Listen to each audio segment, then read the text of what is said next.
Будьте осторожны на водных объектах, предупреждают специалисты ГИМС. Купание в необорудованных местах опасно для жизни и здоровья человека. Это знают все, однако лишь единицы соблюдают правила. Почему в Ленске до сих пор нет возможности оборудовать безопасные зоны для купания, расскажут наши коллеги. Купание в акватории реки Лена в районе города Ленска официально запрещено. С таким решением ленчане категорически не согласны. Купальный сезон открывают рано, не дожидаясь падения уровней воды. Вот и в этом году особо смелые купались уже на День России. Температура воды в это время не превышала и 10 градусов. Вода еще до сих пор не прогрета в водоемах. И разгорячившись, можно прыгнуть в воду и иметь неприятный либо летальный исход для здоровья. С началом лета в Ленском районе вводится особый режим безопасного поведения на водных объектах. Такое решение совместно принимают специалисты районной комиссии по чрезвычайным ситуациям.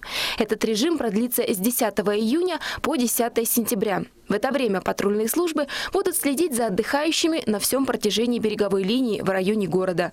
Но запретить купаться совсем, конечно, не смогут.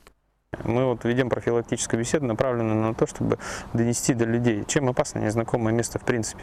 Потому что, заходя в воду, либо ныряя в незнакомом месте, вы не видите, что под водой. Таким опасным и незнакомым местом считается весь берег реки. Ежегодно ледоход полностью меняет рельеф дна. И там, где в прошлом году была мель, сейчас может появиться глубокий котлован. Мешают оборудовать места для купания и нестабильные уровни воды в течение лета.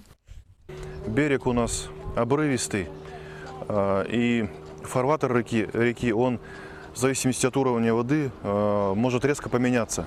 То есть, если даже сегодня мы в акватории реки, в границах нашей территории начнем что-либо строить, нет никакой гарантии, что завтра не поднимется уровень воды и не смоет наши все эти объекты. Как это бывает и в излюбленном месте отдыха ленчан на гуляющей косе Первого острова.